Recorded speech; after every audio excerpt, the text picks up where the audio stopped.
And then one day, I believe it was from a classmate. I heard about the paralegal program that they offer at the College of DuPage. Um, and I went to like a club meeting there actually. And ever since then, that's kind of like what opened the doors for me to get into this, law field. I had the opportunity to actually shadow a DuPage County judge. He allowed me to come visit his courtroom to kind of sit in and observe what was going on. Yeah. And it was really cool because he actually even brought me into the back of his chambers, and there was what they call they were holding a pretrial conference. So it's essentially, it's in the judge's chambers, judges presiding over the two attorneys, and the two attorneys are basically just trying to argue their point.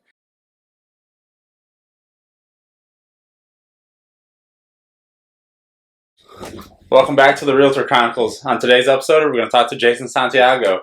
He's going to be an attorney, and he's going to be the guy to call when you need some help. Yeah, absolutely. So what have you been up to? How you been? Been pretty good, man. Just working a lot and just waiting to hear back from some schools. Kind of getting ready to start that next chapter. So kind of just waiting to hear back. So where did you apply to? I think I literally applied to like every school in Illinois. But yeah, some schools have their admission process is different than others. But usually, the schools start releasing their decisions like mid-July or so. Okay. So I'm expecting to hear back around that time. Now, how many years did you do school so far? So I did. So I earned my bachelor's degree at Loyola in May of 22. So it's been about a little bit over a year. Mm-hmm.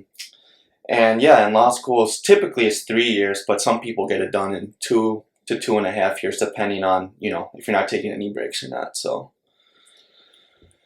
how is law school like structured? Like, what are you learning? I know you're not there yet, but I'm guessing you have like a kind of like a basic understanding. Well, from what I've been told, it's like, well, we'll start with this. They say your first year at law school, it's like learning how to drink out of a fire hose, essentially. And essentially, too, it's just kind of learning how to kind of getting yourself familiar and reasoning structure and arguing structure as well.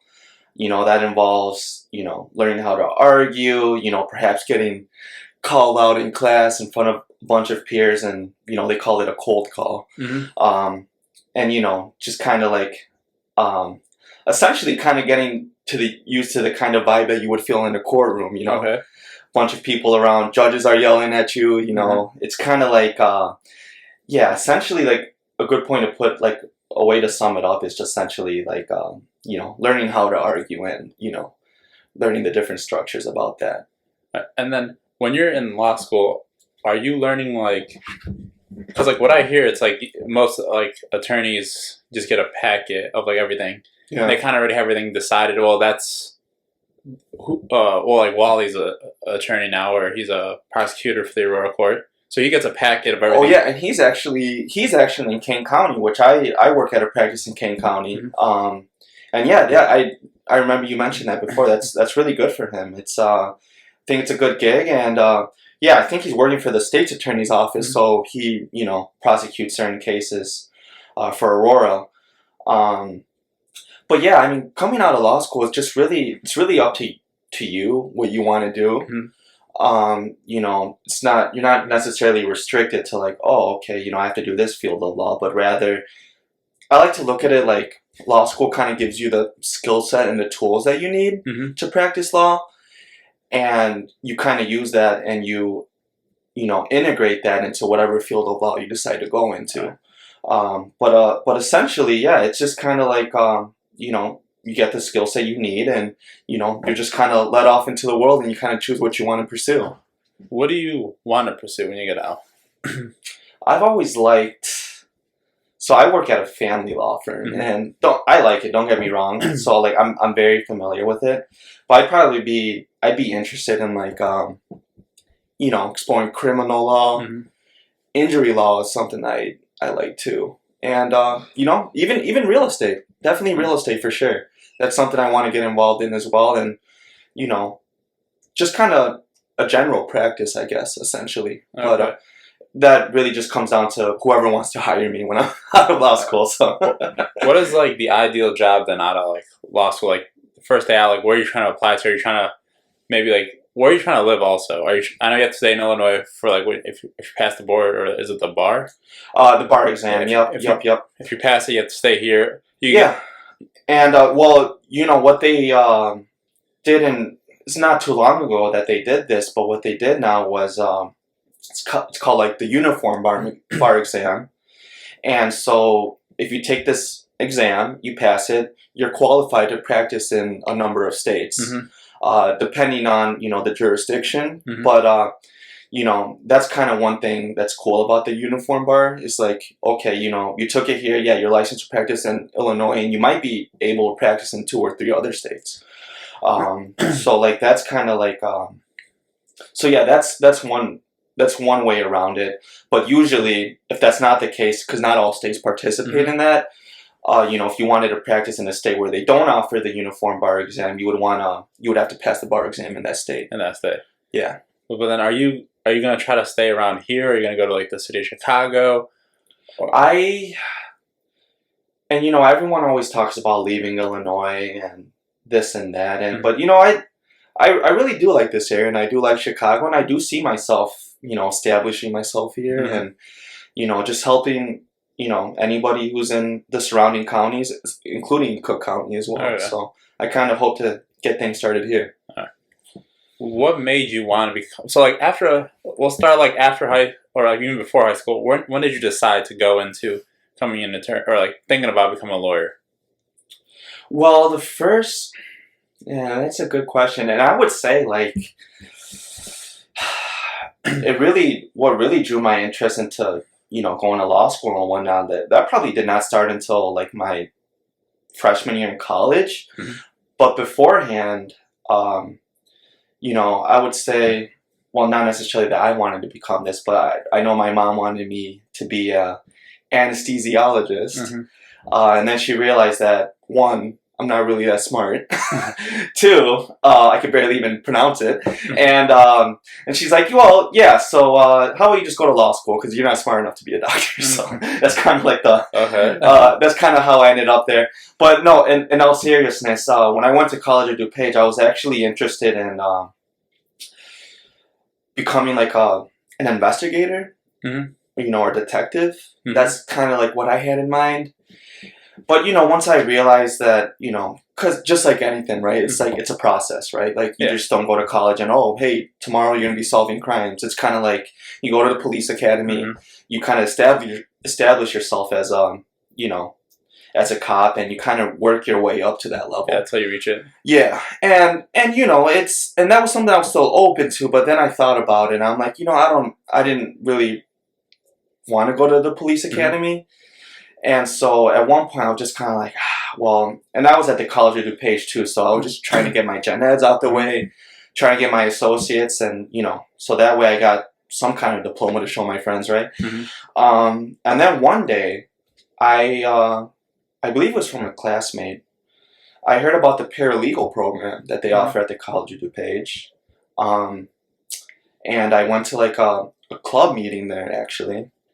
And ever since then, that's kind of like what opened the doors for me to get into this, you know, law field. I had the opportunity to actually shadow a DuPage County judge. He allowed me to come visit his courtroom to kind of sit in and observe what was going on. And it was really cool because he actually even brought me into the back of his chambers, and, you know, there was what they call they were holding a pretrial conference. So it's essentially, you know, it's in the judge's chambers, judges presiding over the 2 attorneys, and the 2 attorneys are basically just trying to argue their point without, like, you know, the judge having to make an official decision. It's kind of like where the judge says, well, all right, here are my recommendations. This is what I'll probably do at a hearing or a trial. So you do what you want with that information, kind of thing. So how does that work? Like the juries tell the judge what they should be, or does the judge kind of hear the jury what they decide, and then they. Yeah, no. That's a good point. So that really depends. So I guess we'll start with this. So there's one thing called a bench trial, and what that means is it's just you and the judge, right? Like there's no jury. You're trying to convince the judge to take your side and to try to rule in your favor. Then we have the jury trial, and jury trials are in most civil law cases. Most cases are eligible for a jury trial, but for example, family law is not. Like you can't. Let's say you're going through a divorce, like you're not going to have a jury of like 11 people. Okay. Yeah. But yeah, those are the two different kinds of trials, and a pre-trial is kind of like, well, okay, like before we actually get to this point, and for settlement purposes, before we waste all the taxpayers' money and we spend all this time and money in court, let's do a pre-trial where, hey, it's like these aren't orders, but I'm gonna give you my my recommendations on this. This is what I think the party should do, and this is how I would rule if it were to go to trial. And it's kind of like a way to it's set up in a way, I think, to try and get cases to settle more rather than going through the expense of a trial and all the time that takes as well. So I would say like those are kind of like the three main things of like how you get around court and how you come about reaching a decision. What is like, because you're going to school to become a lawyer, what's like driving you to like going to like 7 years of school? Basically 7 years of school. Correct. What's like kind of keeping you focused? What's keeping you on track? Like what are things that you do to kind of like stay focused on like where you want to be? I just kind of like well, one, definitely like those around me, like friends and family. I have some people looking up to me and kind of in a way, like I think I kind of have some expectations to meet. But like aside from that, which I mean I think is a good motive, right? Sometimes you kind of need that outside force to like push you to do something. But also just like even with my current job, I enjoy it very much. But I've been there for a little bit over 3 years now, and just every here and there it just runs across my head that like I think I'm kind of ready to move on to the next step. I don't really want to be a paralegal forever. I think I'm ready to kind of advance my career and essentially just kind of get something started and move on. And I think that's what really drives me to stay dedicated to it. As a paralegal, what are you doing like work-wise? Are you just helping out the lawyer or not the attorney? Yeah, it involves being a paralegal involves numerous things, including obviously assisting the attorney with court paperwork, pleadings, orders, also dealing with clients as well. One thing with attorneys is like they don't really want to deal with the client. They don't have to, especially if they're more of like the clients that tend to give a hard time or whatnot. But yeah, essentially, it's kind of what it's about. I just help out the attorneys. They review my work. If they approve it, they sign off on it, and gets filed with the court or sent to opposing counsel, whatever it may be. But yeah, it's just essentially, I guess you consider like being an attorney is like right hand man, or like here you go, like take all this. I don't want to like have to deal with all this right now and come back when it's done, kind of thing. But I do enjoy it. And then is this like the final thing you want to do? Like get your license and be an attorney? Like what's like be the next step after that? Have you thought about like 5 years down the line, 10 years? Do you want to open up your own practice? Like where do you want to be? I actually have thought about opening my own practice. And if I were to, I actually thought about opening a law firm in Woodridge, right on James Avenue here, across the street from the Arc. The Arc. Yeah, just because like I just feel like that's one, it's a well-known spot, it's populated. There's a lot of diversity around. Woodridge in general, I feel like, is a diverse city. People of all kinds of backgrounds, and I think that's one thing that, at least around our area, that might be lacking. It's like local lawyer, local law firm kind of thing. But yeah, obviously that's down the road, and it's just me speculating, but. That I definitely have thought about opening my own firm, and I've even thought about working for the government too. Most attorneys coming out of law school, especially with no experience, a lot of times, some of your only options, unless you work really hard, don't get me wrong, or you have connections. The thing with the legal field too, it's also about connections. But coming out of law school, a lot of people do work for the government, whether it's being, public defender, working for the state's attorney, because that's kind of like how you start building your reputation, your experience, trial experience, litigation, and then from there, once you kind of have all that under your belt, that's kind of when you can kind of choose. You kind of have more roads to take, and I think it's a matter of like once you get the right experience. You could that opens your options. What's the first case that comes to mind when you think about like all the cases you've done? Is there something that like sticks out from one? Is there like something that like happened or like something you saw? Like I've talked to like Wally, he was like the one that like stuck with him. He's like someone got beat up by a small bat. I'm like tiny bat. He's like yeah. So is there like one? I know you're in family law, so like yeah, it's There are a few cases to come to my head, and some of them are positive, others are more negative than others, and also because when you're dealing with family law, it's like kind of like a good way to put it that I've heard is like you're dealing with the best people at their worst behavior, at the absolute lowest point of their life, and it's kind of like it's a little bit eye opening because you see, you kind of like get a different perspective on things, and you realize that like as good as one might have it, there's other people who don't have it as good, or they're actually going through something that you might not even relate to. But I would say, at least like just speaking generally, probably the orders of protection and domestic violence cases, like, and they're not all some are more serious than others, but I think those are the kind of the cases that come right to my head when I'm thinking of family law, because there's usually more behind it. But I think it's part of the learning experience too, right? Yeah. And because as you go on your career and you learn to you speak with clients, and it's kind of like learning how to deal with clients and communication. Yeah, that's a big thing in there, and so. I guess that's one positive side to it. Now, when you're not working, what are you doing like on your off time? What's something like things you like to do? Like I remember you like playing soccer. I see you running sometimes. Oh yeah, yeah. I definitely like to exercise for sure. I like to run and lift weights. I've actually just before I would just practice at home. I mean, not practice, but work out at home, like with my own free weights, but.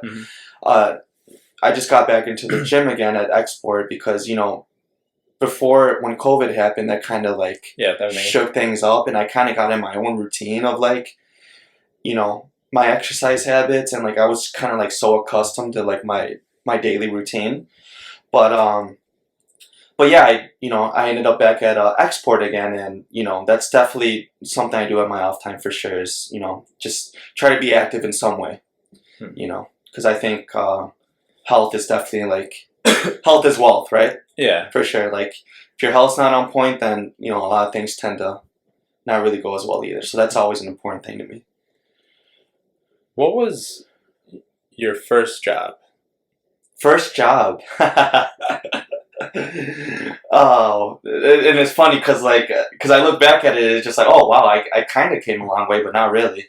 I worked as a busboy at Mi Hacienda. I think I was like 16. Yeah, it's this place. It's like this Mexican cuisine dine-in in Darien. It's kind of by Best Buy. It's off of 75th.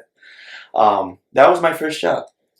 I was working as a busboy, and I remember it very well. Just kind of like I feel like everyone kind of remembers their first job, like to an extent. I did.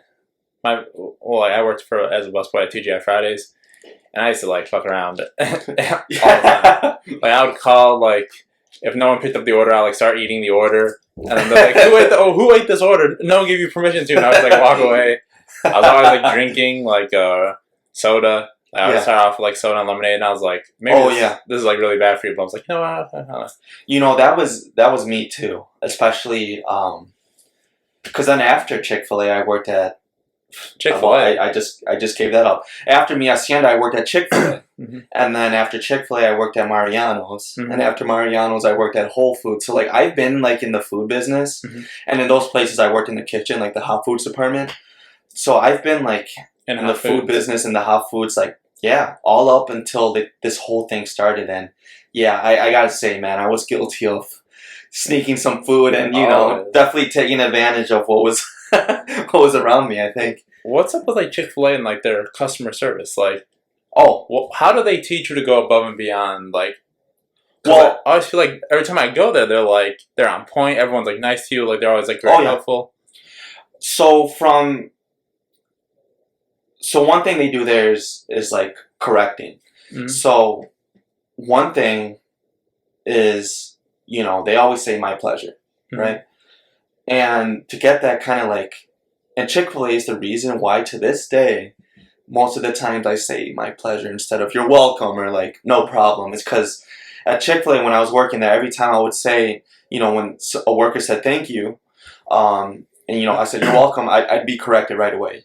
I'd have to say my pleasure. And like that's kind of like, that's kind of what like engraved it into my head, and I think that goes for everyone else too. It's kind of like I can't say this, you have to say that, and like you kind of like build a habit on it, even sometimes unintentionally I'm saying my pleasure. I'm like oh shit, like I didn't mean to sound that nice, but it's that's correcting is one thing that they do. And when I worked at Chick-fil-A, I had a good experience too. I liked my coworkers, and I think that was part of it too. It seems like a party or something. Look, I think having a good work environment is also what like pushes people to like excel and bring everyone together as a team and like, all right, hey, let's do this and that and let's get this shit done and let's do a good job at it. And I think Chick-fil-A kind of like has that structure in terms of politeness and customer service for sure. How did you? What are your like plans? Like, do you ever travel or do anything like that? I know lately, like you've been in school and you just got out, and no, absolutely, and I usually once or twice a year I will travel, and it's usually like to Mexico or like to go visit family. I was gonna ask you about that. Yeah, that's usually like if I go on a vacation. If you hear about me going on a vacation, it's probably usually to Mexico. So where do you go in Mexico? So I go to Guadalajara, and that's in the center, right? Oh no, you're thinking about Mexico City. Where's Guadalajara at? That's kind of like it's in the same state as Puerto Vallarta, but like 4 hours away from Puerto Vallarta. It's in the state of Jalisco. It's where Canelo's from. North, south, east, west of the country. Which part? Ooh, I'm terrible at geography, but like I would say like. How far is it from the border? Let's go there. Or like how? It's somewhere in Mexico. We'll just say that then. Yeah, I would say like okay. Let me put it this way. Let's say you're crossing the border from Texas. To get to Guadalajara, it'd probably be like depends. Flying, you'll get there like in an hour and a half. Driving, probably like a good 5 hours or so. 5 to 8 hours. And then, like, do you have family out there? Yeah. My whole dad's side of the family's out there, and I always go to visit them out there, and like I have a great time every time because like it just kind of like one, it's a different environment. Two, it's amazing. It's awesome to see my family after not seeing them for a while, and catching up with everyone. And third, it's just kind of like you. It can be a little eye opening too because like you kind of see different things in Mexico, and like you see how certain people live, and you see how the culture's a little different, and like it kind of like for me it could kind of be humbling sometimes. I think it just kind of like makes me appreciate everything I got, and because not everyone is as fortunate as everybody else, so I think that's one cool thing too about going to Mexico. Because I'm guessing like Mexico's like more like Brazil too. It's like when I go there, I'm like, oh my goodness, but it's like fun, but it's so like eye opening. Like you'll see some stuff and you're like, man, like you're just not used to it. Used to it. Yeah, but then you get like a lot of fresh food. I'm guessing Mexico has a lot of fresh food, and that's like one of the things. Well, of course, my family. Yeah, that's one of the reasons. Not really, but yes, just kidding. The food for sure. Yeah. Cause like do they like have like cars that sell fruits in them? Oh, drive around. They have taco trucks. Actually, in Guadalajara, they have I believe they have the biggest flea market in the world. Okay. It's called San Juan de Dios, and like you go there, and you can like find anything you need: food, clothes, jewelry. Accessories. Like it's definitely the biggest. It's the biggest flea market I've been to, and I've heard it is the biggest one. So that's a place I like to go to when I visit down there. What are you buying when you go there? Like, what are you looking for? Like, are you looking for like shoes, like pants, like? Probably like jewelry, like electronics. Jewelry is one of them. Well, one thing with me too is like I really like gold because like growing up, my mom and grandma sold gold, like kind of like as a side hustle, I guess. And so like growing up, I would always see it, and like to me, it was kind of like cool to play with, and like it's shiny and whatnot, right? So yeah, that's kind of what drew my attention to like gold and whatnot, and when I'm down in Mexico, that's one of the things I check out because they do have a lot of gold down there, and usually it's the same quality, even better, depending on where you're at. And it's usually like a little bit less... Cheaper. It's cheaper, yeah, than you would get in the States. But that's one of the things. And just like, just random stuff. The last time I was down there, do you remember the recorders that we used to play in like elementary school? Like the flutes? Yeah, I bought like a handmade one in Mexico. It was made out of wood, and I'm just like, not that I'm going to be playing it, but I'm like, oh, this is kind of cool. Yeah, just pull it out during the trials. Like, yeah, and yeah, you just see like a snake come out or something, right? But yeah, it's like just kind of like cool stuff like that. That just kind of reminds you of like, oh yeah, like this is Mexico, or this is this came from this country, kind of thing. How's the do you know how to get around Mexico? Like if you were to get dropped off there, like for me, if I go to Brazil, I have to always walk with somebody. Can you like navigate Mexico? Or is it like you always go with a cousin or like your mom or your uncle? Yeah, absolutely. Like short answer, no. I cannot navigate myself. Like if I'm around like my family's area, I could probably like go within a couple blocks or so and still know where I'm at.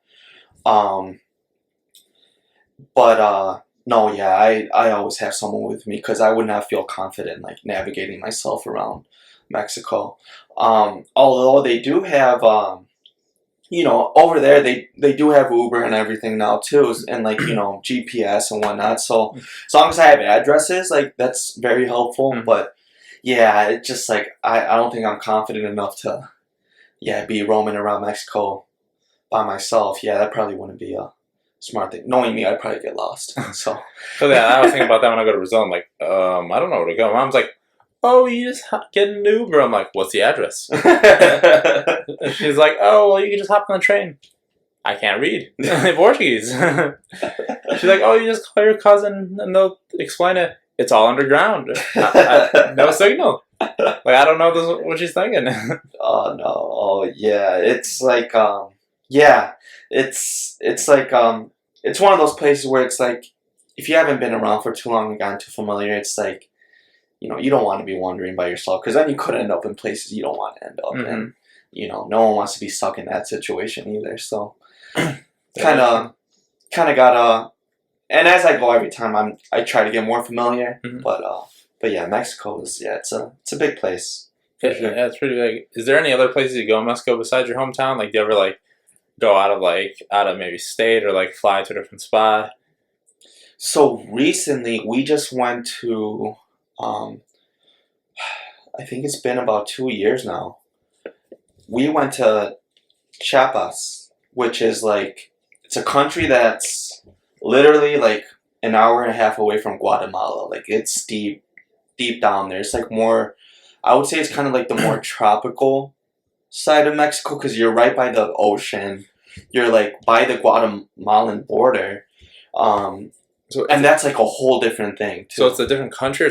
It's in Mexico, just a different state. Yeah, in Mexico, a different state. Okay. But it's still like it's like a 10-hour difference though. But still, still contained within Mexico. And that was a good time. I actually liked going down there. It was like a different experience. Like I said, it was kind of like more the tropical side of things. Like, you got the ocean, you're eating fresh fish that you just caught off the boat, all types of seafood. As opposed to Guadalajara, where it's like more of the city life, I kind of like to think of, like kind of like Chicago. And, Chiapas, for example, is probably more like, I don't know, what's some isolated town. A small town next to a beach. Yeah, exactly. And with like the rainforest, I'm guessing. Exactly, and even, exactly. That's how I would describe it. So it's cool to see like both sides of it. I liked it. But yeah, I like doing the same thing too when I go see my family. Like I'll stay in the suburbs of Brazil. I'll stay in the city, and then I'll go see my grandma. That's like kind of like through the jungle to get to her house. She died during COVID, but like my dad still has like a bunch of like brothers and sisters out there, so we'll still make our way there. But I was like going, I'm like, where am I? Like, what's going on? Yeah, and in Mexico, buses are still a thing. Like they're heavily used for sure. Like that's still a lot of people's main. Do they have like trains down there? They do have trains, but like but the bus is like the big because I know because if you're staying more local, the bus is the way to go. I guess you would like a train would be more like useful, like if you're going longer distances, I think. Or is like flying kind of. Yeah.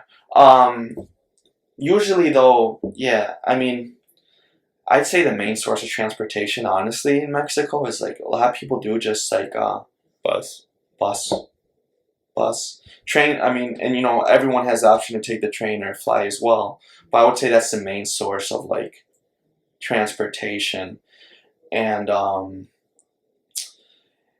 also too is just the fact that like it's kind of like what's that big bus company called? It's Hound.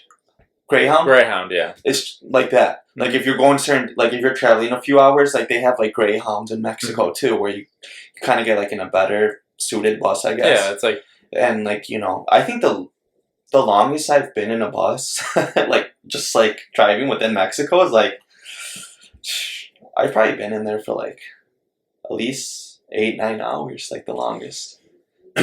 Now, how does that work? Is there a bathroom on the bus, or they just every few hours they just stop? Yeah, I kind of like to think about it like they have like those same bathrooms that they do on a plane, like no water or anything. Okay. Like just like just a quick Yeah, those are the kind of bathrooms that they use on the buses too. So I've always wondered how that worked.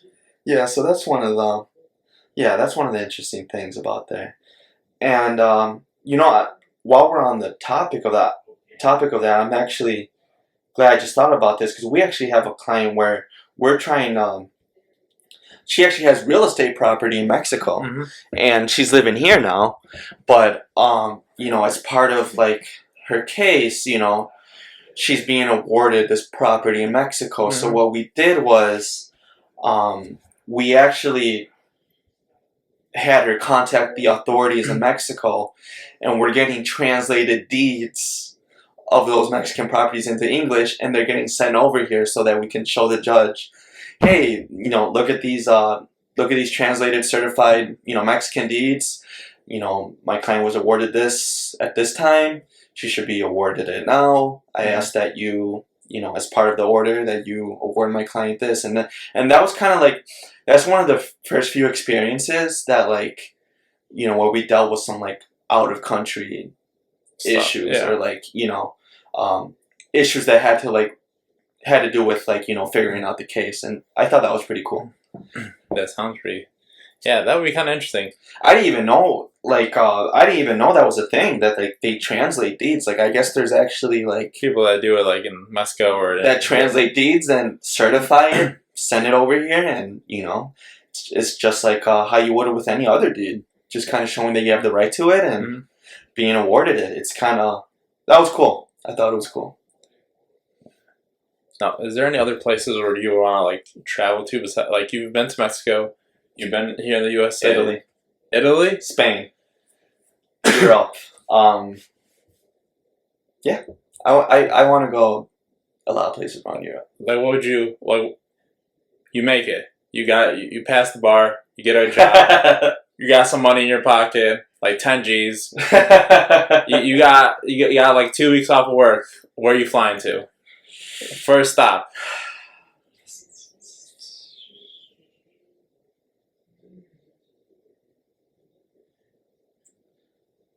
Italy and Spain, like that, they're still up there. But I'd throw in the Bahamas. I'd even, and it's funny because ironically, like this is still in Mexico, but I would go to Cabo because I've never been to Cabo, and I hear that's actually like a really nice spot. So that's one of the places I'd check out too, even though it's technically in Mexico. But if we're not talking about Mexico at all, then yeah, definitely, Spain always comes to my head for some reason. Now, what is it about Spain that you wanna? I think of Real Madrid. I think of like Barcelona. I think of like,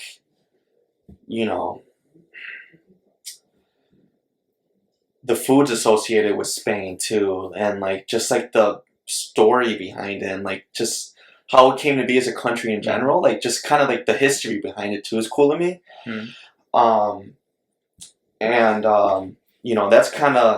That's kind of what draws me to Spain, because for me, like Spain essentially is kind of like not like Mexico, but everyone speaks Spanish there, and it's kind of like it's Mexico in a way, but yeah, I would say what kind of Spanish is like this in a way, like you can still find your way around, you can communicate with other people, but it's, you get like a different experience. So that's one cool thing I find about it. And I mentioned Italy because I think of Rome, the Colosseum. My uncle, he's actually a priest, and where at? Colorado. And before he's been to Rome, Italy, and like he's been to the Colosseum, and I've seen pictures, and I'm like, oh yeah, that's really cool. So like I think that's another reason why. Did he ever go to like the Catholic Church? Is he a Catholic? Yes, yeah, okay. He's a Catholic priest, and yeah, he was actually my uncle's born and raised in Mexico. He got he became a priest in Mexico actually, and kind of. Once he earned that, he just started like traveling around the world. So like I don't know how it works with like priest licenses and stuff, but I guess it's like an international kind of thing. Like if you're accepted here, you're valid anywhere else kind of thing. So that's one cool thing about it. But yeah, I think that's one of the other things that like draws my attention to Italy too, and just like that Europe scene in general. I think. Now, would you ever want to like live there, or was it just like in and out? Yeah, I wouldn't. No, I wouldn't be able to live down there. No, it'd be yeah, no, I don't see myself living down there for sure. Maybe I'll stay there for long, extended periods of times. But like, yeah, no, like I said earlier, man, like I don't know, I just Chicago. I dig Chicago. I do. I'm an advocate for Chicago. I like Chicago. I mean, obviously not the bad things that goes on. But well, like you like the city, you like yeah, like what's representing. Like we have great culture here. We have a lot of different food and all that stuff. And and I'm sure you can relate too. Like how you and I, we basically grew up here our whole lives too, and it's kind of like, not that I'm not willing to settle for change. Of course, I always am. But like it's good to like always feel like you're at home, kind of thing. Yeah, that's kind of how I look at it. But yeah, that won't stop me from taking as many vacations as I could. Once I could actually afford it, because I'm probably gonna owe like $1 million after law school. Really? So, not that much, but like, well, I'm guessing you probably owe like around like 2 or like 300,000 more. In that ballpark. Oh, in that ballpark. If you start making that good money, you could pay it off in like 10 years or sooner. Hopefully. Or I can just like I just practice law, like just live down the street on a box or something, and make it work that way. 4 years later, I'll declare this as my office right here. This box, this street, 75th and James. This is me. Or just live at the office. Or just live at the office too. What's that back there? I see a bed. No, it's not. Oh yeah. No, don't worry about it. I kind of like. I just joke around too, because like I also see myself as like, for a certain period of time, being like Saul Goodman from Better Call Saul. No, I've only seen like the first episode. It's funny because he's a lawyer and everything, but like while he's like starting off, like he's practicing like in a nail salon, like he's renting out the back room, like he's like in a little storage room with a little desk, like definitely like not up there yet for sure. And it's just funny because I'm like, oh yeah, that's probably gonna be me if not worse. But you gotta start somewhere, right? And it's just kind of like I'm just looking forward to like getting started with my career and just building it from the bottom for sure. Bro, that sounds like a pretty good time. Yeah. It's it's a good time. As far as real estate goes, what's because I know you've mentioned you don't do appraisals, right? No. Well, because a lot of times we'll have so the lender will get the appraiser to come out. Okay. Well, sometimes we do, or we'll have clients get like comparative market analysis, and I know that's something you do. Right? I do, yeah. I can do a CMA. Yeah, it's just been like really slow, like this past year or two. Not blaming it on COVID, but I just kind of feel like what affects your business? Like, what are some like major things that like actually affect you having clients and stuff? Because I know during COVID you had to have a lot of family issues, like everyone was stuck in the house. Oh yeah, we were busy during COVID for sure.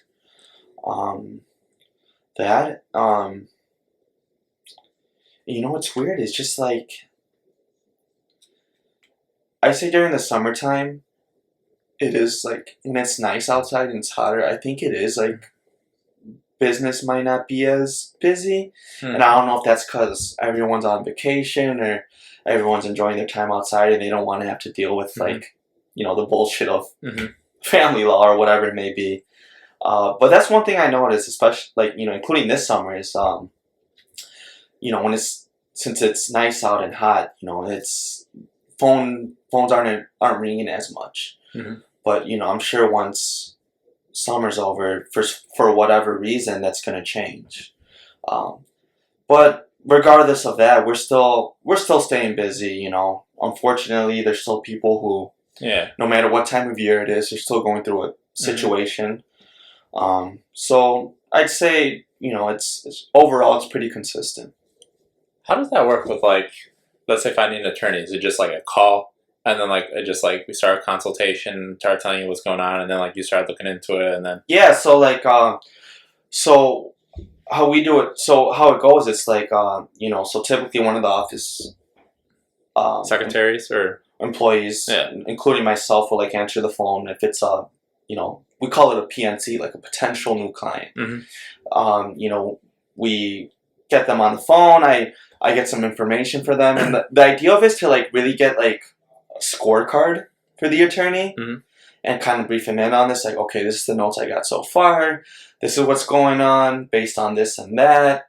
And kind of like try to like see if it's like a good case in a way. And giving the attorney a good scorecard too before they get on the phone to like actually determine, if they're going to be able to take the case or if it's a case worth investing in.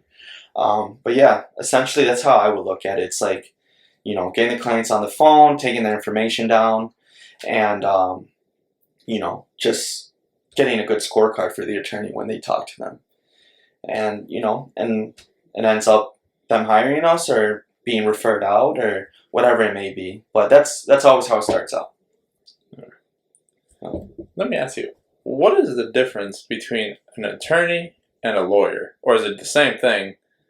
Same thing. Just different names? There's even, there's a few, Esquire, I think is another, like, old school term for an attorney, too. That's still valid. Counsel. Counsel is also another way to refer to an attorney. Yeah, man, it's just kind of like, it's just different nicknames. Honestly, like, I do not believe there's, like, a difference at all. Because I've always wondered, and then, like, I was like, I wonder if there's actually, like, a difference, or it's just, like, they're just, like, a different name. Like, is there, like, a certain time where you use one and then the other? No, it's, like, not really. It's, like, used interchangeably. Mm-hmm. You're referred to as counsel 1 minute, and the next minute you're, like, referred to as an attorney, lawyer. It's, like, all the same thing. All the same thing. The only where it's different is, like, for the state's attorney, for example, a prosecutor. Okay, yeah. That you are an attorney, but a prosecutor is specific to what you're doing. It's like you're representing the state, mm-hmm. right? So, like, my boss that I work for, I wouldn't call him prosecutor because he's not, he's not prosecuting cases on behalf of the state. But that's one example of, like, that term, does mean something different than attorney or counsel or these other names that you might hear. Okay. Yeah. So that's that's one thing. But yeah, it's just I guess, like, I think it depends on whatever, like, people feel like calling you, whether it's, like, lawyer, attorney, or dumbass, idiot. Like, it varies. That's that's for sure. Yep. I can't believe it's like, well, I can see how it's slow now, but, like, it's very interesting that there's different time. How do you guys get more clients? Like, what is, like, marketing? Like, what are some, like for, like, realtors, it's, like, cold calling and stuff like that. Cold calling, like, I post on Instagram, social media, like, I do stuff like that, but how do you guys, like, market yourselves? A few different ways. So what some firms actually do, and our firm doesn't do this, but the thing is like, so what some firms will do is, like, there's always people, like, keeping an eye on the public record, like new cases being filed. Oh, hey, this guy just got a speeding ticket. Oh, hey, this person's getting divorced. Because, it's all on the circuit clerk's website. It's public record. And, there's people who, like, dedicate themselves and, like, keeping an eye on that. They'll get the information and they'll send them, like, letters through the mail. Like, kind of like solicitation, essentially, is what it is. Saying, hey, we saw that you got charged with this. Please contact us. We, offer this and that, and we can help you out, kind of thing. That's one approach that a lot of law firms take. Like I said, our firm doesn't do it. We don't do that specifically, but rather, I know Matt, he likes to publish articles and, use LinkedIn and the website in general to kind of, like, get the word out about our office. And referrals is a huge thing too. That's, like, I would say that's, like, a big part of it. Referrals. Whether it's, like, a previous client you had refers someone else. Professional networking as well. Like, other attorneys who don't really handle this type of case, but they'll refer them to you because they know that you handle it. That's kind of, like, a lot of it revolves around that too, for sure. Judges will even refer people to certain attorneys, and, like, and that's why I think it's important, like, the thing with attorneys, it's, like, it's really about, like, establishing your reputation and earning a good reputation, really. Like, that's really what it comes down to, because the more you're well known for the, you know, the work you do, the more connections you're gonna make, and the more people are gonna hear about you. And I think that's the difference between like where you see some firms doing really well and you see other firms not doing so well. Not doing so well. Yeah, that's a big part of it for sure. I want to bring it back real quick. Yeah. You said, like, when people are getting divorced and they send mail to them, and you said it's through the courts or? The office will do it. No, but how do they get the list? So like I said, it's like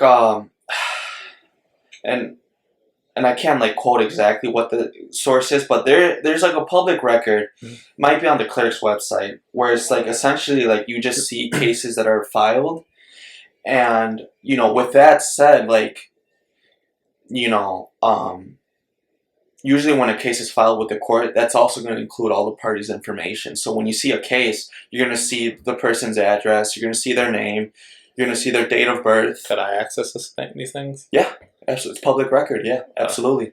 You know, you can search for people. And yeah, it's like most of the time, unless it's like a case that's confidential, where maybe like that party could be harmed from other people knowing their whereabouts. Usually, like, you know, if you have a case in the court system, you know, your address is out there, and that's what offices will use to send correspondence out to kind of solicit. So I feel like that would be a good way to kind of bring in clients for me. Find out who's getting divorced. It's kind of like sad, but like. No, yeah, and like, hey man, and like I've even I still have the little magnet poster thing that you provided me. It's right there in the kitchen too, right on our fridge. Yeah, man, like I said, it's just been kind of slow like this past, but like trust me, man, like I'm gonna need you as a referral for sure at some point in time, because it's always coming up. Unfortunately, people are always getting divorced and they need to sell their house, and you know, and you're gonna be my guy that I come to for that. It's just, yeah, like I said, it's just for whatever reason, I feel like the market, and I don't know if you could maybe chime in on that a little bit more, but I just feel like just the market in general just kind of been. I don't see as many people buying and selling houses. I don't know. Well, there's not that much to buy. There's not that much to buy at the moment, so yeah, it's been a little slow. Yeah, but it's definitely like it's like this is the busy time. I do see like a pickup in activity, but overall, like not really from when I've been in real estate, but I hear, because I've only been in it for almost 2.5 years now, but I heard it's like summer's always like busy.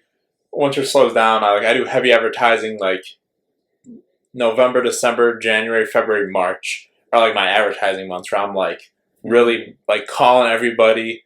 I'm like seeing what everyone's been up to. I'm like going out for like drinks and like doing stuff like that. And then like the summer times when you kind of reap what you like kind of did all winter, it's like then like you've talked to people like they want to buy a house like during the summer, so like you're reconnecting with them, you're seeing what's up. But for us, it's like it's reversed. When it's like nice out, people want to move. But for you guys, it's like when it's like maybe times aren't so good or the weather's not so good. Yeah, it's like you're not motivated to like sell or go look for a new home, right? Yeah, that's definitely part of it. And yeah, and I think it's like the area we live in too, right? Because Chicago's like, we experience all 4 seasons here, man. I've like just recently realized that it's like we get sun, but we don't get sun a lot. Like the last few days, I'm like, where's the sun been at? Or like it comes and like it goes. Yeah. It's like, oh, hey, it was sunny 5 minutes ago. Oh, and now there's about to be a storm. That's nice. Yeah. You know? And I think that's one of the things about Chicago. It's like you don't know what to expect with the weather. Yeah, basically. And I think that kind of like I don't know, like I would like to compare the Illinois housing market compared to like the California housing market. Like I feel like there would be some California's the more expensive houses. Oh, for sure. It's like here it's like affordable still. I feel like California is like way too expensive. It's hot everywhere. It's just Illinois is. Yeah. It's not like California, but it's like people like left a lot during COVID, but like people are still trying to buy like houses here. For sure. Yeah. For sure. And at the end of the day, and you know, it's like that's something that I've been thinking about too. It's like, you know, real estate, great investment. It's like, and that's what I'm actually like, that's actually a goal of mine too, is to like, I'm trying to get more into investing in real estate, and like, whether it's like, buying and remodeling, buying and renting. Of course, I have to find a source of funds for that because I'm a broke college student as of now. But give it like in like 5-10 years, like when you're making money, like, and you want to buy a house, like I'll be here. Yeah, I'll still be here. Absolutely, and like I'm a believer in the fact that like I do believe real estate's a good investment, and like I'm actually trying to get more into that, and that's why I'm glad I have friends like you who kind of like. I could always lead the way. Point me in the right direction, because if I try and do it by myself, I'll probably get like ripped off or something. Well, yeah, I tell everyone just like reach out, even if you have just questions. I'm always here to help, like anybody out there. Yeah. If they have any questions, just like reach out. Like we just talk about like what your goals are, like what you want to accomplish, and we could just kind of go from there. Like, hey, you want to sell, you want to buy, you want to invest. Okay, this is how we're going to run the numbers. How do you run your numbers? Like, what do you feel comfortable doing if this is your first place? If you're investing for the first time, I want you to have a very positive experience because come back, you want to keep investing. Oh yeah, for sure. So it's like something like I've been like helping out like a few clients with Charles, like find places, and it's very hard to find right now. And they had to maybe switch their strategy because of how the market is.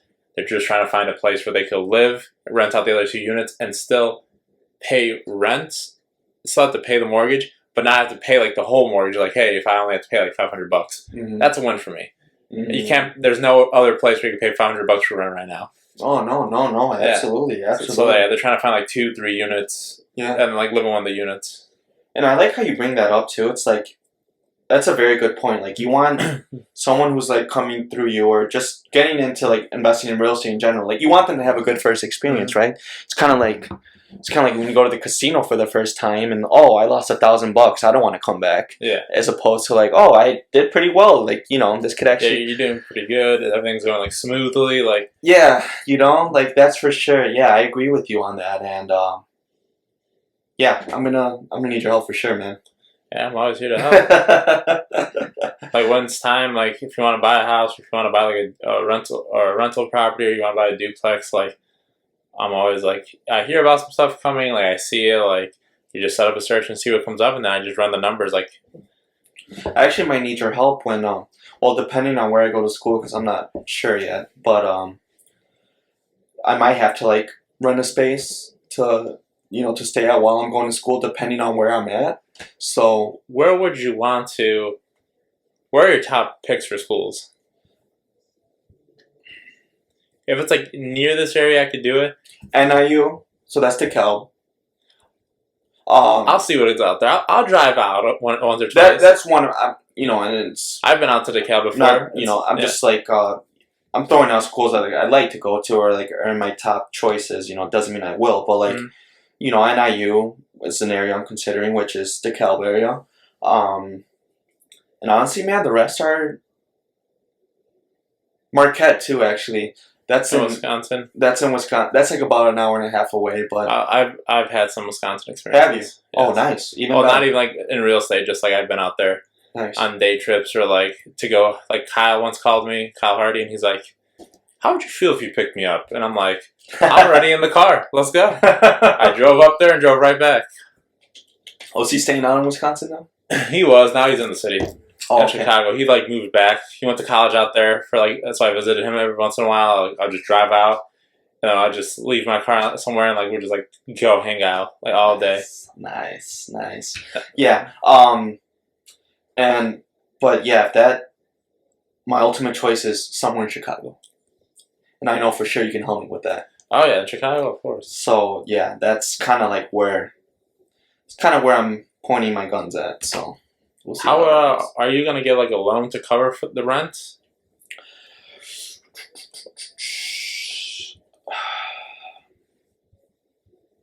Most likely, yes. I'm probably gonna be using credit cards, loans until like I. Don't get me wrong though. I am still gonna try and work like part time, like while I'm going. Well, the first year of law school, like they say it's it's like a full time job. So like I might not be able to work as much as I want to, but. After that point, I do plan on working like while I'm still going to school, so that way I can still have some money, and for expenses and stuff that I'll need money for. Because unfortunately, nothing's free these days, right? How are you? Are you saving up money now for like that year? Yeah, I am. I have a savings account. I started contributing more to like my IRA. I have some stock options as well. Well, the thing with me is like I don't like to keep my money in a savings account because like it doesn't grow. You know, like I kind of like to leave my money somewhere where it's like it increases in value. Like I always heard that like it's a bad idea to have a savings account. You know, like you should always like put your money in something that like gives it the opportunity to grow. Whether that's a IRA, it's a brokerage account. You know, it's kind of like it just kind of lets your money like flow. And that's why I'm trying to get better at that as well. Just like this whole investing kind of thing, because I'm definitely gonna need it for sure. Have you been like reading any books on investing or anything like that? I've read some magazines and some articles, but like I think I still got some more learning to do.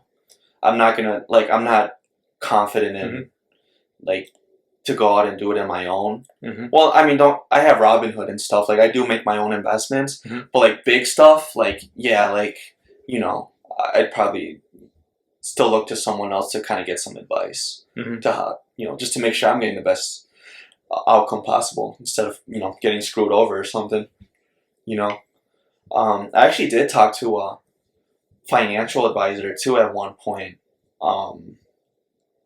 but we kind of put that on pause for a little bit just because like soon enough I'm not going to be working as much and like bringing in as much money because I'll be at school.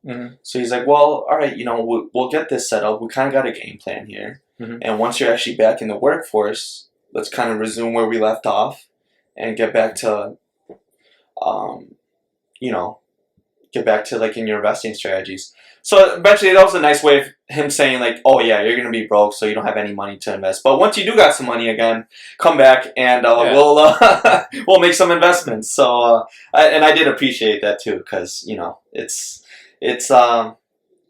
good advice, I think. So yeah, because I met with some people too, and like they're like, oh, like can you like put down like $400 a month? I'm like, $400 a month? Like what?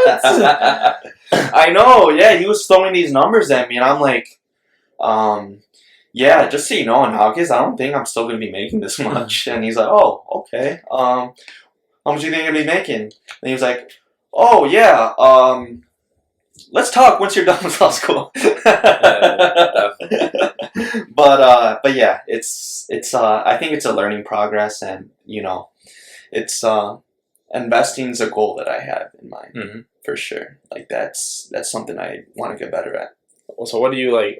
What do you prefer? I know you're not into real estate, but would you prefer something like real estate or something like stocks, or like maybe starting like a side business, bringing some money in that way, or like even all three? Would you want to like invest in someone's like business? The thing is, man, like I would love to start like a side business or something, but like once you when you become a lawyer, like the money's coming in, like yeah, you're established. Like, would you want to like maybe like not take a step back, but maybe like, oh yeah, take a little step back and kind of like do some other stuff. Yeah, absolutely. Because if you have a big enough like office, like and you have like another lawyer working with you, like absolutely, then you don't have to like both like. Yeah, I think actually like one of a well-known attorney in Kane County actually he has a private practice, and I believe he owns like 2 pizza shops in St. Charles. So that man, and it's a pretty well-known place, so like that man's just bringing in money, and yeah, I definitely want to do something like that for sure. But I definitely want it to be something where like I don't have to be as involved, because I know running a business is just so time-consuming, and like I just don't see myself having that much time to like. Unless like I have other people working with me and they're helping me out too. So in that realm, like yeah, for sure, like that's what I'm looking into. But other than that, like yeah, stocks, real estate. I'd say those are my top 2. You got some stock picks for everybody? What are you investing in? What am I investing in? Spill the secrets. What's good right now? Oh, it's kind of embarrassing because I have some crypto, and we all know how crypto is doing. It went down. It went down by a lot. I think it's just kind of starting to like crawl its way up, slowly but surely. But I have some shares in Apple, Microsoft, Ford, some of the bigger companies. I try to like invest where like I know like it's gonna go up. Yeah, and I heard a statistic too where it's like the stock market over the past 10 years has had like a 10% increase. Like there's been no like you know decrease like in any like Apple didn't plummet to like $2 like within this past 2 years. Like they've been consistent. Like kind of climbing the ladder, and that's how it's been with all these big companies in the stock market. And so that's why I think it's like I try to invest my money where I know it's like okay, like I know I'm not, even if I don't make a great ton of money, like I still know that I'm not going to lose a ton of money either. So I kind of like a safe bet, I guess. That's kind of like where just try to invest my money where I know it's going to be worthwhile. But I mean, the other side to that's like sometimes you have to take a risk too when you're investing, right? To be able to. There's like bigger risks. Like there's bigger risks, but like usually if it's like a more risk, is the reward bigger? What do you feel comfortable in, like, and like where are you like in investing? Because like some people like will start off not taking like starting off they'll take big risks and then they'll slow down because they've made like enough money. We're like, okay, we don't need to take bigger risks anymore. We just kind of like even out.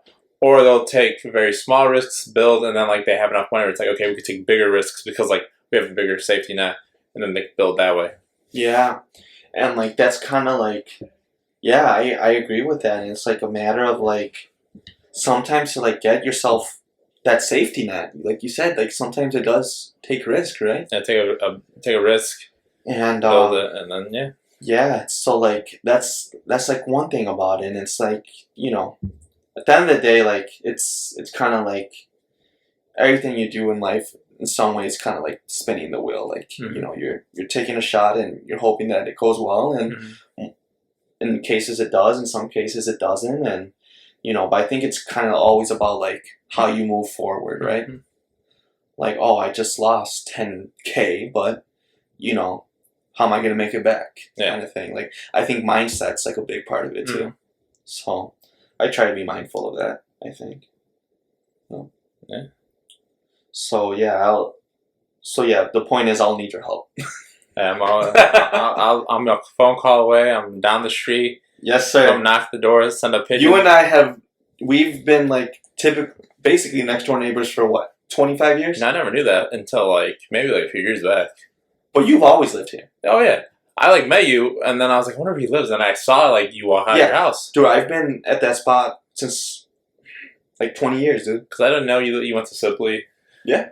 I know you went to Jefferson, but like I talked to you a little bit in Jefferson and then high school. I think Jefferson is kind of like when we clicked more. Yeah. That's kind of like what started like our friendship, and like we just kept talking after that. And then after that we kept talking because I started seeing you more. I'm like, oh my god! And then now like I'll just be randomly in Naperville. I'll turn around and like you're there. I'll be like in the city somewhere and like, oh wait, there's Tori. I'm like, oh, where's Jason? What are you doing? Yeah, man. We're locals for sure. I'll even catch you around the block too. Getting your running and your walking and biking. It's like we're still here. They can't get rid of us over here, and I don't know if that's a good or bad thing. I like the neighborhood. I'm probably gonna like stay around here.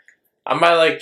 I don't know. Like, if I don't get a house like around here, I might do something in the city. But I kind of like Woodridge. I wish there was more like housing options. Like, I wish there was like more like investment property, like duplexes, stuff like that. But there isn't. There might be like one or two. Like I don't know about, but like I don't know. But I want to stay in this like general area. Like I got a lot of friends here. Like even if like even living like in Downers Grove or like just any surrounding town, like I'd be.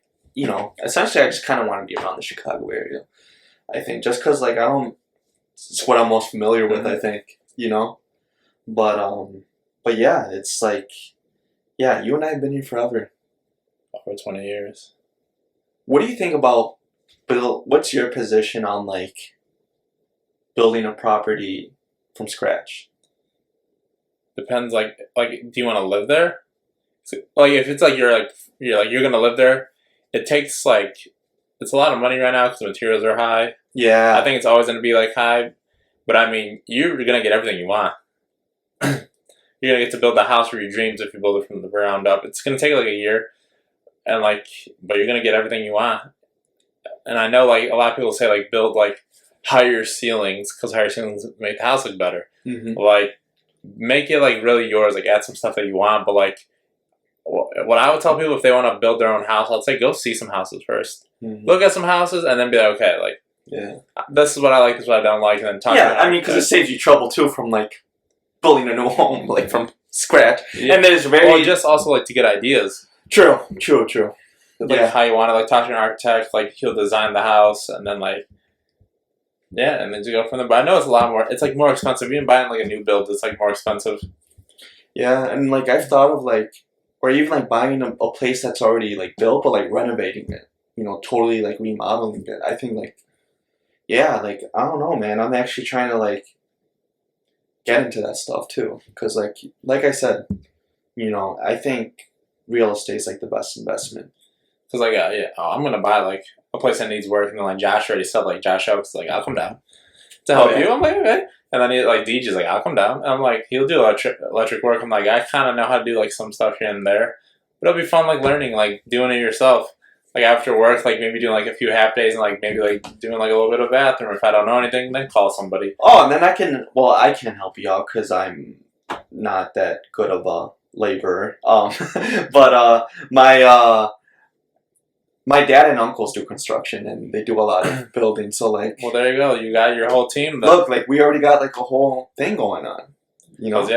I feel like that was fun. Like I helped out on a few projects. Like I know a guy that bought like I think it was like a 2-unit, 3-unit house, and he's slowly flipping it, turning it into an Airbnb. Oh, nice. And I'm like, this is like super nice. Like this is where I want to be. Like I like seeing that stuff. Like I saw it when it was first starting, and then I'm gonna see it like maybe a week or two, like how it is now. Mm-hmm. I'm like, yeah, man, that's the way to go for sure. It's like,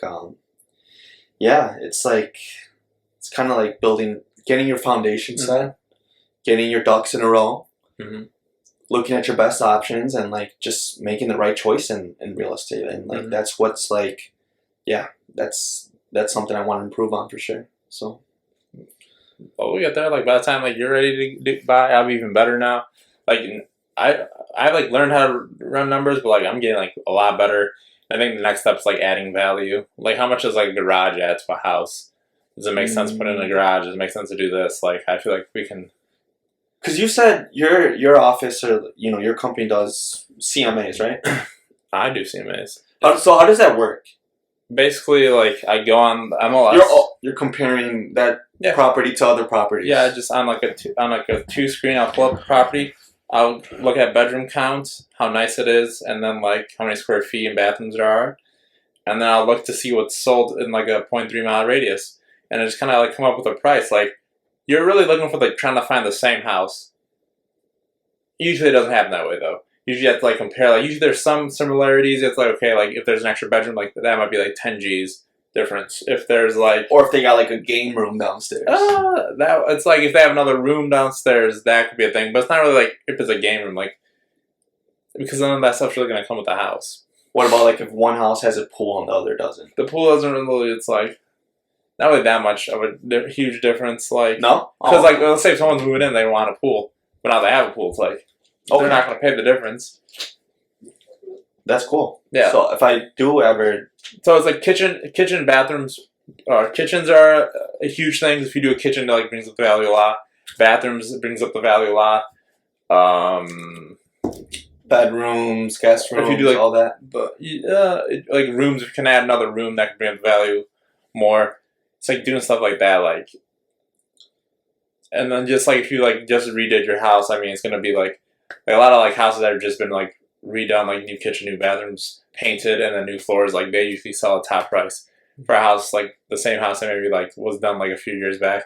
Like white and gray are in. They said like black and gold are in, but I'm seeing a lot of like white and gray still.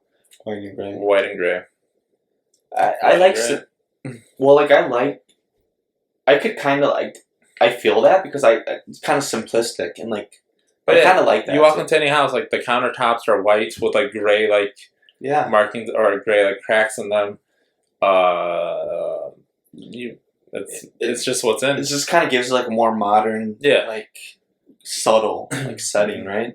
Yeah, I'm like, yeah, like I don't want like blue walls or like like even like some of dark blue stuff.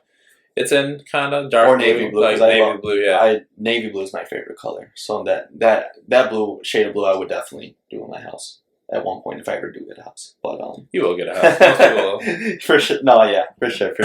And yeah, no, that's cool. Like you said, it's like you make it to your liking, right? Mm-hmm. Well, yeah, like what I tell people is like you're buying a house. But you're not buying a home yet. Like the home will come eventually after the next few months, year. Like you'll turn it into a home, but you're just buying a house now. Like don't think about the finishes. Think about like the layout. Like will this work for your family? Will this suit you guys? Because it'll turn into a home. No matter where you are, the home is where like who you like or like what you make it. So like it will get to the home, but you're just buying a house at the moment. And you can always make changes. You could paint. It's like more expensive to get a kitchen, expensive to get a new bathroom, but it's like, yeah. Do you like location? Do you like the house layout? Like, can you grow a family? Or like, for all your goals, can you get to those goals in this house? Mm-hmm. And if you can, you should do it. But like I have clients like, oh, I don't like the paint. I'm like, well, the paint doesn't matter. Like, you can paint it when you buy the house, like, or like, you know. How do you feel about the location? Like, do you like the location? Does this layout suit you? Like, does this space... Well, is this enough space? Like, what are the main things? Oh, yeah. The things you can't change are the main things that you should focus on. Oh, yeah. Like, even like, if you have a family, like, what district does this fall into? Where will my kids go to school if I live right here? Yeah, I agree, 100%. Are you an unincorporated? Are you an incorporated area? Like, for sure, yeah. All that has to be taken into consideration. And then, like you said, I think like the inside can always be changed. You can paint. You can get new doors, paint the doors. You can redo the kitchen. Remodel. But I mean, if they're like, oh, we want like a newer setup, I'm not going to be like, no. I'm going to be like, okay, that makes sense. Like, we get a newer setup, but like layout-wise, how does it work? Oh, got it. Those are the major things. Oh, yeah, no, for sure. Oh, man. You're making me want to go buy a house right now. Let's go. I'd probably get laughed at when I look at my... I tell people you never know what you can buy until you get pre-approved. I got a lot of people that are like in the process about to get pre-approved. I think they might see me as a liability. They're like, yeah, this guy's not going to pay us back. He's about to be... he's about to owe $1 trillion. I mean, you got to just see how it goes. Like, no, yeah, for sure. If you make like good money and like you still live at home, like after you like get your stuff, you can pay off a large chunk of it. Oh yeah, for sure. Yeah, I'm keeping my eyes open for sure, and like just keeping my options open, right? Because you never know when you got a good opportunity. If I even find somewhere that's a steal, to get right now, even if it'll take me a while to pay off. It's probably worth the investment, right? Like it all depends on the opportunity and like what's offered, Yeah. What kind of like your best option is, I think. Because, some opportunities come less often than others, I think. Yeah, everyone gets a few opportunities, and that's just how you like work with them. And kind of have to do like a long-term like game plan too to see like, all right, is it worth this investment? Like, can I actually see myself like doing something with this in 20 years, whether it's living here, renting it out, like whatever it may be, yeah, for sure. It's like a Pandora's box in a way. Like, yeah, it could be hell, it could be amazing. You don't know what you're gonna get, but you don't also. I've heard some funny stories, like when people buy houses. Like the one thing a lot of people don't know is taxes go up when you buy the house. Like next year, the taxes go up a little. Like, wait. Why did taxes go up? Also, if people buy like a new build, taxes they're just taxing the land. Not the actual. No, so then like 2 years later, like you get the real tax. It's like, oh shit. Oh gosh. Yeah, dude, real estate taxes is like, yeah, that's like a whole other thing. That's like, I heard Texas is trying to get rid of it. Like the IRS? No, like Texas. Oh, Texas is trying to get rid of property taxes. Really? Yeah, I was like, what? I don't know how that would affect like their... I don't know either. Economy. I don't know either. or like how they would make up for those lost funds, you know, in terms of like public development and like, you know, 'cause Texas is a big state too. Like, yeah, but it's like I feel like there's like a few major cities, but like in small towns. I've never been there. I haven't been here, but I feel like there's a lot of open space. Yeah, yeah, yeah. There is a lot to like. Yeah, for sure. There's a lot of open space actually. Because like me and Bushi drove through Texas. And I drove to college, and I was like, Jesus. Really? It was like a day, and I was like, man. There's just cows everywhere. Like, wait, did you have to drive through Texas? Yeah, so we drove. To get to AZ? Yeah. So we drove down. I was like, we should go through Colorado. I've never been. And he's like, it's going to take like an extra 2 hours, and I don't want to put the train in the car. I was like, okay. So we drive down, and we drove down, like, went through, like, to Oakland, and then we went to, like, through Texas. Like, I think the first day we stopped in Texas. I think we only stopped twice. It took us 2 days to get there. So we went straight. We stopped in Texas, and I think I only drove for like 2-3 hours. Like, he drove everything. I was just in the car with him. And I was like, you sure don't want me to drive? I feel bad. He's like dozing off. Oh, no, I'm good. I'm good. I got this. Yeah, it's, and that's the thing. There's always going to be land available, right? There's plenty of space to, like, yeah. Well, it depends where you're at, of course. But, like, there's always... I would say, like, San Francisco, there is no land. Yeah, that's true. Most of it's, like... It's hard to build something new.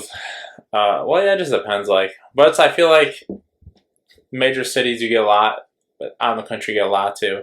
Major cities are fun because you see a lot of people, but like out in the country is fun because like you just get like land, you can do whatever. Would you get like your own farm or something?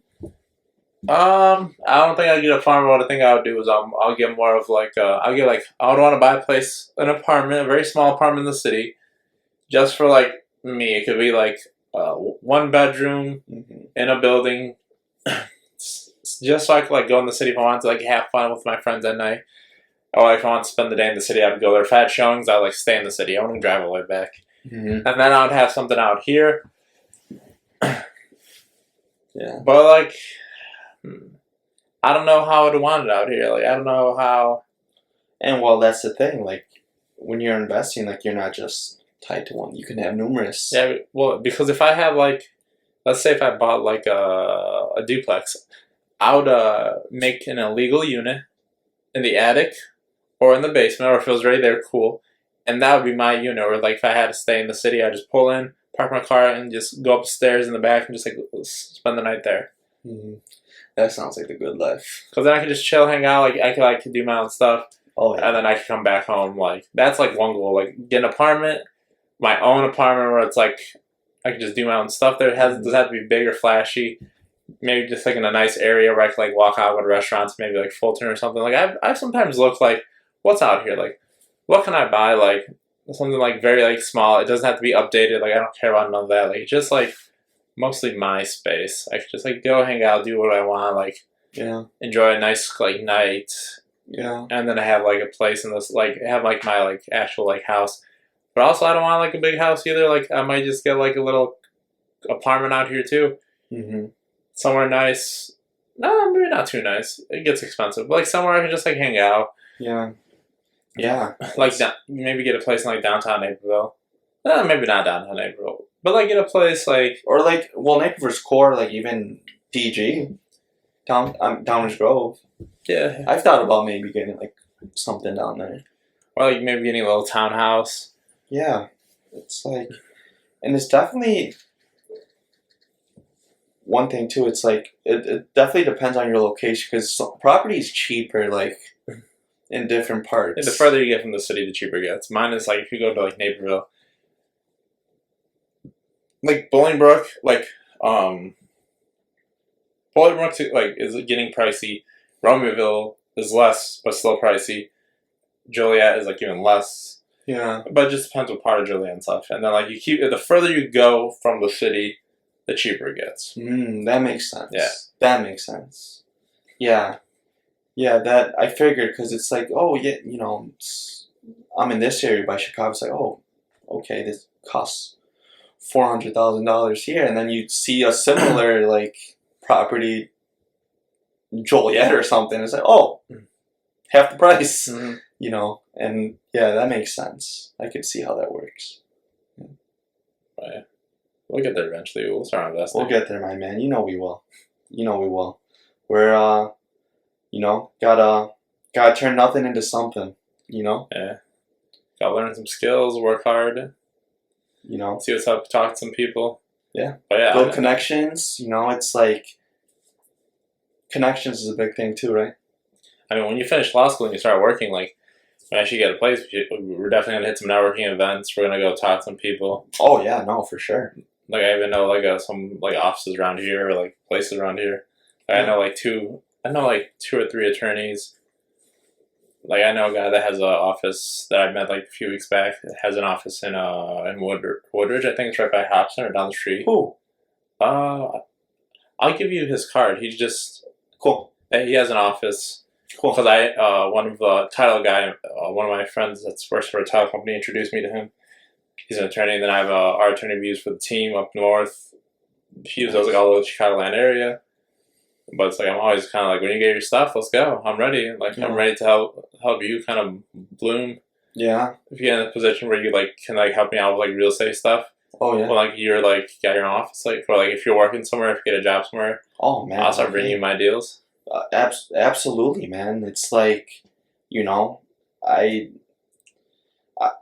look at it as like, hey, I want to help others out so people can help me out when I need it, right? Or like when I need a solid done, like, I think that's what's like most important about like having those kind of connections, because it's like, not only are you also like helping people out, but people help you out if you're kind of like need some assistance with something. So I think that's cool.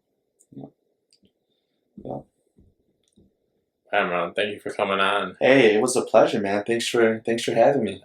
No problem. Like, I know this is gonna be like a good episode. Like, I know like it's probably gonna drop in 2 weeks. Absolutely. Hey, do your thing, make it look good. I will. I'll send you like the make link. Me look good. I mean, it'll just be the video like this. Like, we didn't. Oh, then maybe that's not a good thing. Like, we didn't say anything wild. We didn't like do anything too crazy. So no, yeah. I think that was a very like good, productive conversation. Mm-hmm. Thanks for having me, man. I'll have to get on here soon. Maybe we'll get some of the other guys on here too, and kind of like, dude, just keep doing the once a week, keep doing it, and videos, because you got the support, man. Mm-hmm. So it's like just keep it coming, and the next thing you know, it's gonna. Yeah, but I'll pause this real quick. Yeah, let's see where we.